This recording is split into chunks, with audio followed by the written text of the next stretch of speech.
दोस्तों नमस्कार। दोस्तों आज के इस वीडियो में हम बात करने वाले हैं कि दो कॉलम यानी दो पिलर के बीच कितनी दूरी रख सकते हैं। यानी कि दोस्तों जब भी हम मकान बनाते हैं तो एक पिलर दूसरा पिलर उसके बीच का दूरी डिस्टेंस कितनी दूरी पर हमारा एक कॉलम से दूसरा कॉलम होना चाहिए, ये जानकारी दोस्तों हमें होनी चाहिए। क्योंकि दोस्तों होता क्या है कि जानकारी के अभाव के चलते, जानकारी कम होने के चलते दोस्तों हम इसका दूरी ज़्यादा रख लेते हैं और दूरी के अकॉर्डिंग दोस्तों उस कॉलम का कास्ट नहीं करते हैं, तो हमें कुछ आने वाले समय में नुकसान देखने को मिल सकता है।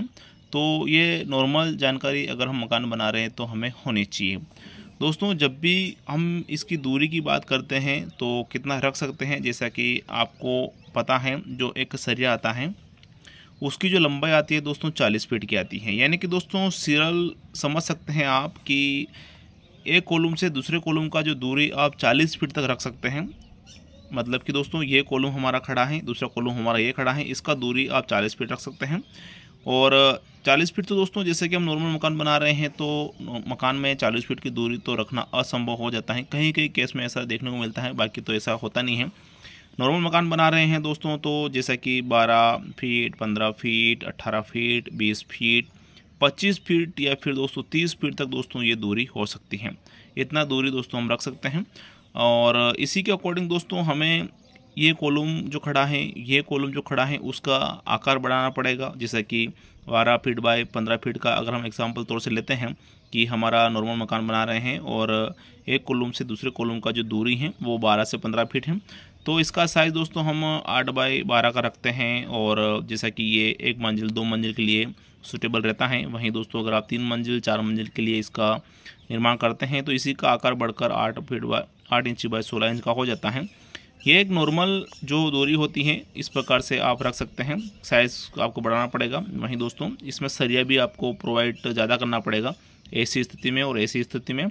और इससे अगर आपका डिस्टेंस दूरी बढ़ता है जैसा कि 18 फीट 20 फीट, यानी कि इस कॉलम से इस कॉलम की दूरी 18 फीट हुई, 20 फीट हुई, तो इसी प्रकार से दोस्तों इस कॉलम का आकार बढ़ेगा मोटाई के साथ। जैसा कि 8 इंच बाय 24 इंच का हो सकता है, 1 फीट बाय 16 इंच का हो सकता है। ऐसा कुछ इस प्रकार से हमें इसका निर्माण करना पड़ेगा जिससे कि दोस्तों ये 18 फीट 20 फीट का ये लोड ले सके।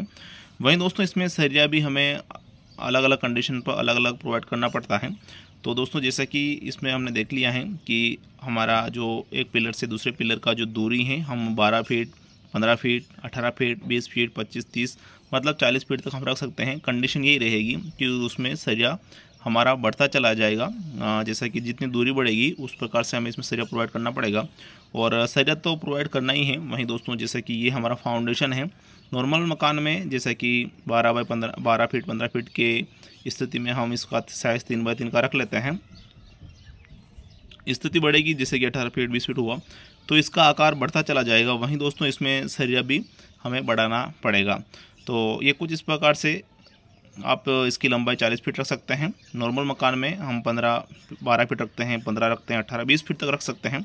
तो ये दोस्तों आप रख सकते हैं। और इसमें जो हमारा खुदाई होता है नींव का वो भी हमें थोड़ा देखना पड़ता है वो किस प्रकार से हो रहा है, उसी के अकॉर्डिंग दोस्तों हम इसका कॉलम कास्ट करना पड़ता है।